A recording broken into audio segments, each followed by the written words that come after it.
Greetings, my audience, my fellow audience.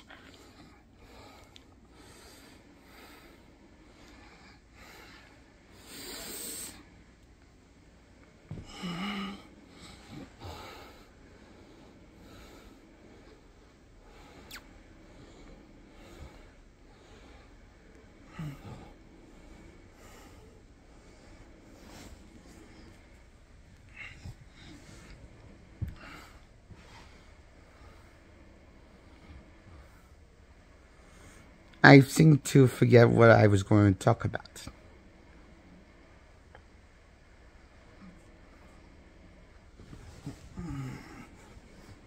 I remember now, okay? It's a Batman movie. About DC's Batman.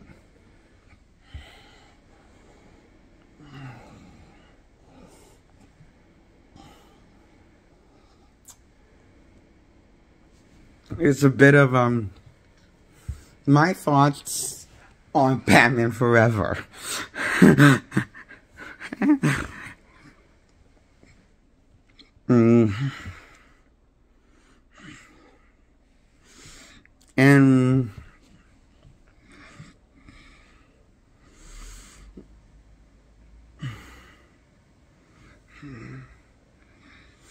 I think I can talk myself into giving this a 10 out of 10.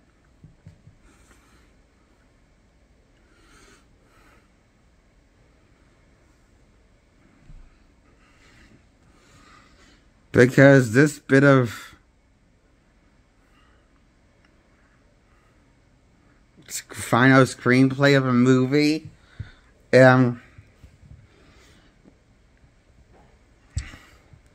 it's fine for what it is. A joke fest of a popcorn movie. Punchline.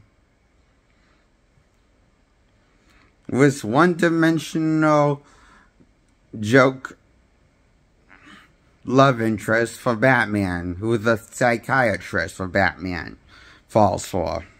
Forget her name. Don't worry, but she's played by a very sexy actress. It's very beautiful face, has a very beautiful shaped body that takes care of herself, looks like. Forget what her name is. Nicole Kidman, I think? I forget. Fuck. Anyway, she's hot. Love interest for Batman. Meant as a joke. Clearly. This one-dimensional character is meant as a joke. Like the Megan Fox of Batman. To get in Batman's pants.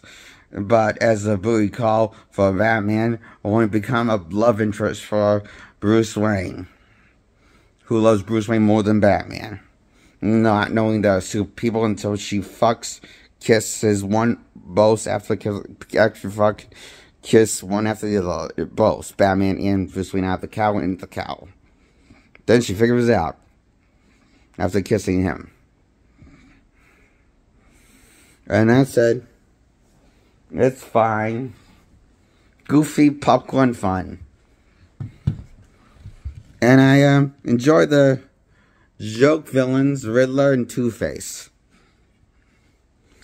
Tom Lee Jones was more hamming it up with his improv, silly improv, more hamming it up than Jim Carrey hamming up in the role as the Riddler. He's funnier than Jim Carrey. And comes across as more stupid than Jim Carrey as the Riddler, as a character. There's a couple of bonehead screw-ups, Phil, and wacky character screw-ups they come across Riddler and Two-Face in this flick, played by talented actors Stormy Jones, who don't take the role seriously at all. Then they realize what the joke fest they're in. So does Nicole Kidman, and so does Val Kilmer, and Chris O'Donnell, and the whole cast. And knows what kind of joke film they're in. A Batman parody. With the third installment was taking inspiration from the Burton movies universe. but a sequel to the Burton movies, but a third installment is a parody of Batman. Get it? Just like the Silver Age Batman. That almost bankrupt the character into obscurity and got Batman canceled. Silver Age. We're in Silver Age Batman territory. Hot diggity dog. Kill me. Gone the Golden Age era into the Silver Age era. We go.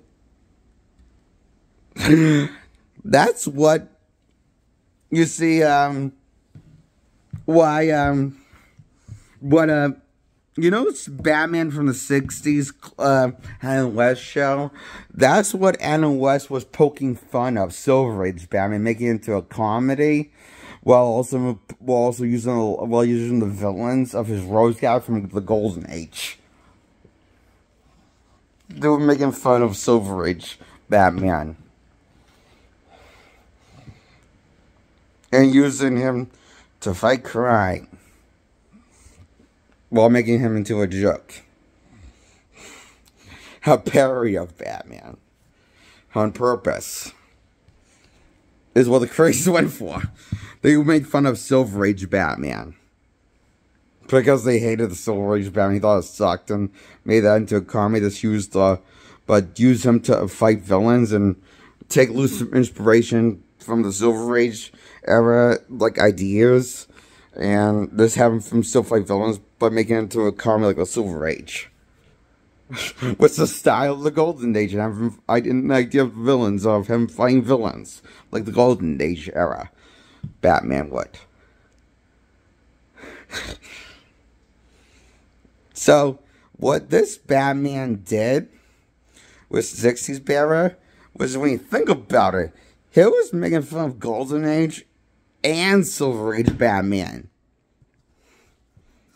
And West did. And you see, Schumacher clearly watched that. And didn't watch the Batman movies that Burton made. Obviously. But he made on to do Batman Forever and Batman Robin. He made it into a parody, like a big budget parody. That's a bigger budget of the Adam West show. That's a big budget version of the Adam West show for the 90s era. You know how,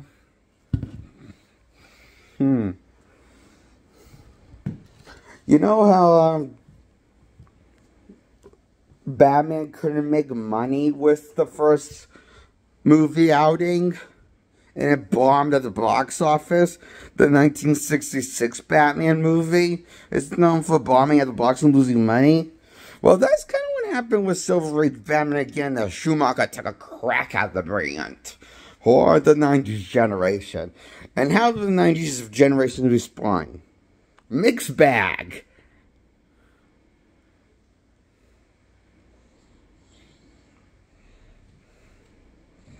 Obviously. For many years.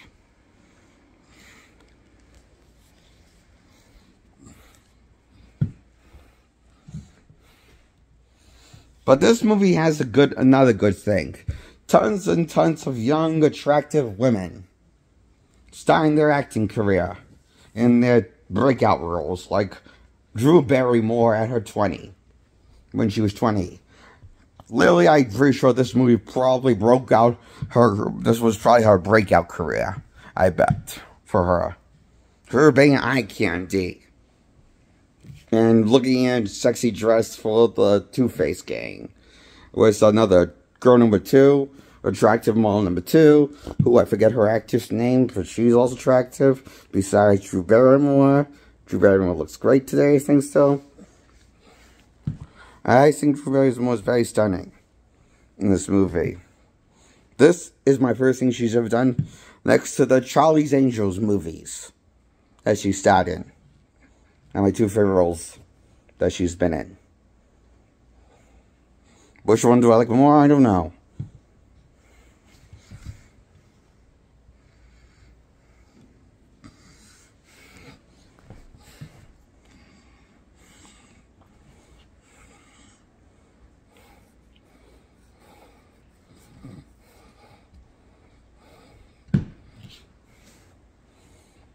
This,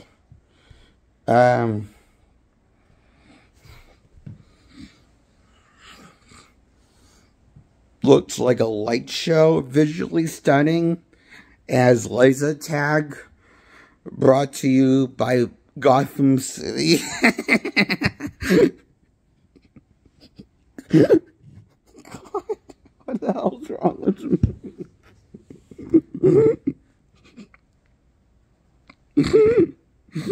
Was the Batman brand? And it's very great with lots of females with pornography movie. For the straight guys and you ladies will also find some pornography.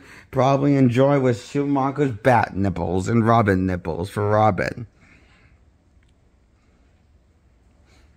And Robin ass and bat ass cracks on Batman and Robin.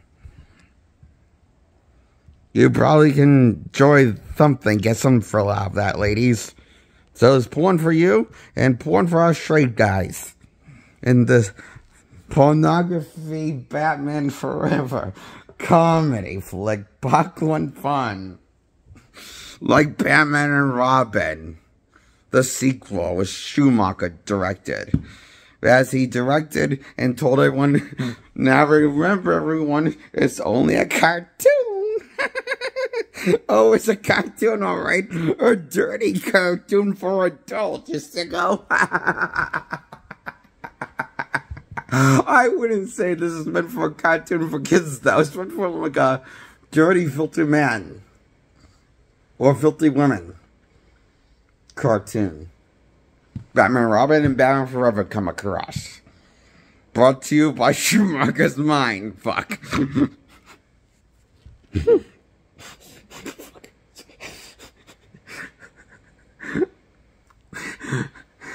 It's quite popcorn, goofy, goober fun. Like the SpongeBob movie from 2004 trilogy I seen. It's funnier than that. The Schumacher, not as funny as that, but close to as funny as that. SpongeBob run. But not as good story, or as charismatic cast, or as colorful cast, or as talented cast, or as talented filmmaking, or as piece of art. Fine. Compared to Schumacher, Batman. The SpongeBob trilogy are more higher quality art. More than pornography. Is what I'm trying to say. SpongeBob movies are art compared to the Schumacher's Batman movies. I would say that because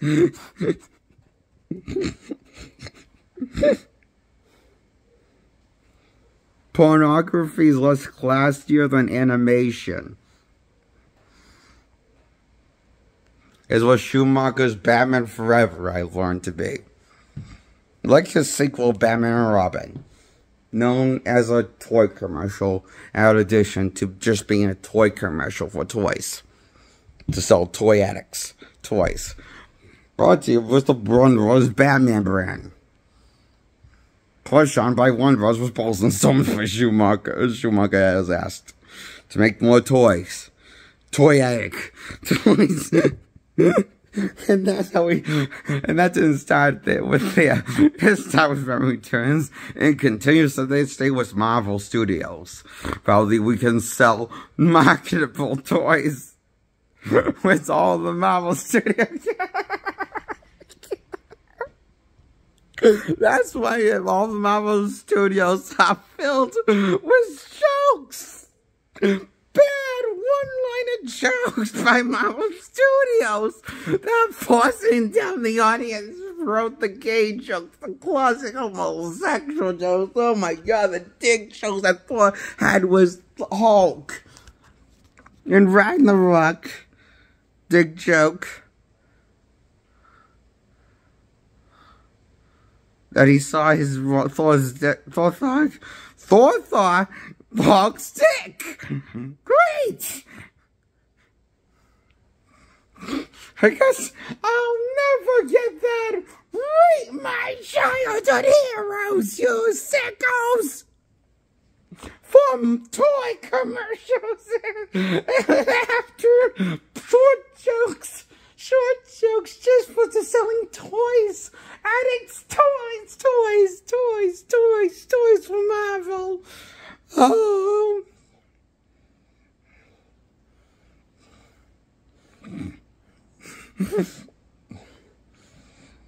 This movie's better than anything Marvel's done from Marvel Studios toys or toy commercials. Also knows that commercials is out there.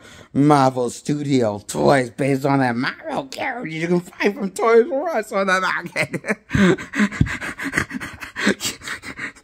And we say we've lived for past the product of the 90s will never end. Turning stuff into toy commercial for children when stuff to be serious for comic books. We have to turn everything into jokes. Marvel and DC, there's no difference anymore. Nothing makes sense. I thought Marvel and this good. I remember back when I was a Marvel and DC fan before that fucking universe started by Gunn and by Kevin Feige. It was DC and Marvel. Like, I'm sick of both. The DC and Gunverse and the universe by Kevin Feige I'm sick of. And Guns is copying Kevin Feige now. Universe ideas. Beyond original. Heck. Yeah. The 90s will never end. Era of comic book making. Will it? We're just going to make joke film after joke film with comic book was by the big two Marvel and DC is naturally going to be the way now. That's going to be it. That's all it's going to be it. Toy commercials. Comedy toy commercials. Woo! If the madness won't stop, if you can't beat them, join the madness, I say.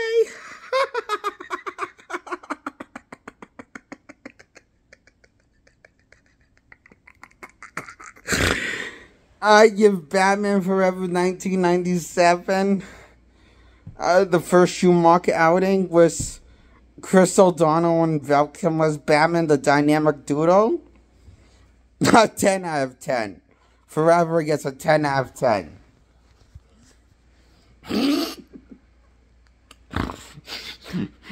This neon light show that looks nothing like a Batman movie gets a 10 out of 10. It looks like a neon toy commercial. Light show funny. Oh, neon lights are funny. It's clearly a joke. I get it. I find it funny. It's a Batman thing. I would embrace the madness. I don't take Batman serious enough. Do not embrace the madness anymore. Did I take myself seriously?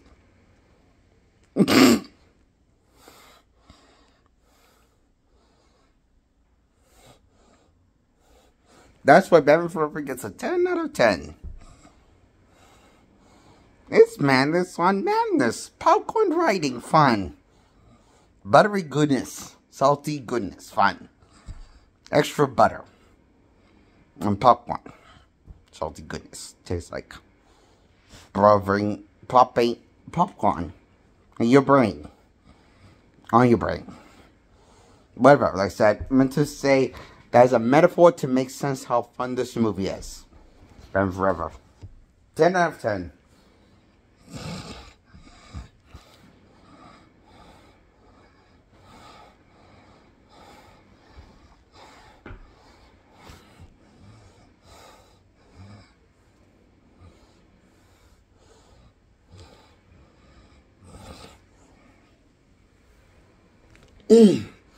I love this movie. 10 out of 10. Batman Forever gets 10 out of 10. 5 stars. So this is the soundtrack.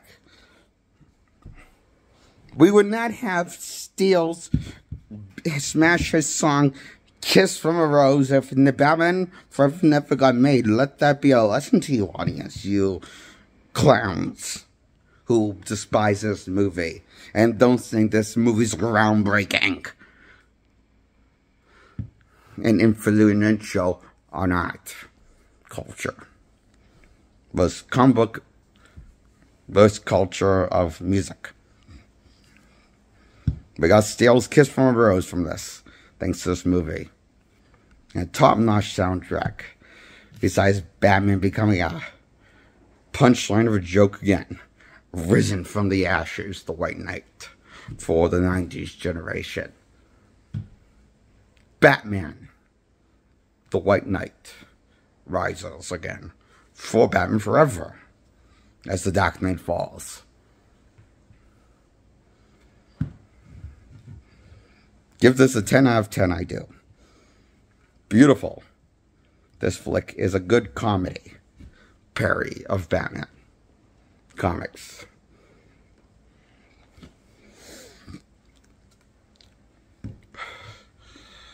I'm going to be going now. Just ending this video. Subscribe, like this video, please. Goodbye. Till next time, my audience. I will review a different time. Bye.